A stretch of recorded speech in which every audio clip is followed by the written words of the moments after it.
السلام عليكم. رسمت رسمة سابقا طلبا من مجموعة كنت منضم لهم.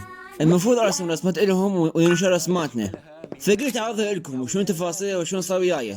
بس ملاحظة، انا ما عندي فيديو رسم مسرع لها، فراح اكتفي فقط بعرض طبقات الرسم من تحبير وتلوين وخلفية وهكذا.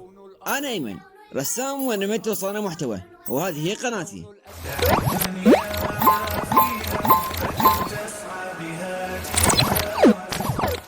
مرحلة التخطيط.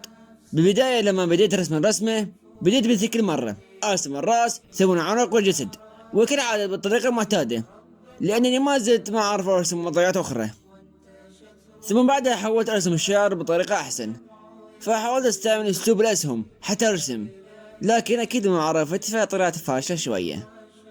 وبعدها رسمت شعر خلفي وكملت عادي، ووراها سويت تحبير للرسمة وريتها لمجموعة ونبهوني على الجسم وشلون اصلحه، فقالوا لي انه الايدين مو لهالدرجة صاعدهم، فنزلت خطوة الايدين وفعلا طلع حلو. وبعد ما كملت التحبير اكيد سويت تلوين.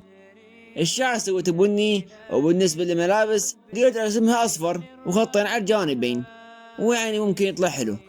وبصراحة ما كان مضبوط، بس عادي بعد رسمته ما كان عندي افكار سهلة اقدر اطبقها. بعدها ما متأكد هل بديت برسم الخلفية أولا للإضاءة، بس المهم سويت الإضاءة كالضوء والظل وهكذا، والخلفية رسمتها. قالوا لي إن الخلفية مو حلوة، بصراحة أبدا مو حلوة، فقررت أرسم خلفية عادية بلون وأضيف بعض الإضاءة بحيث تكون خلفية اللون حلوة. وبصراحة طلعت أحسن من خلفية حديقة. وهذه هي نهاية المقطع. لا تنسوا اللايك والاشتراك بالقناة وذكر الله تعالى والصلاة على رسول الله صلى الله عليه وسلم. في أمان الله. شواهد أنه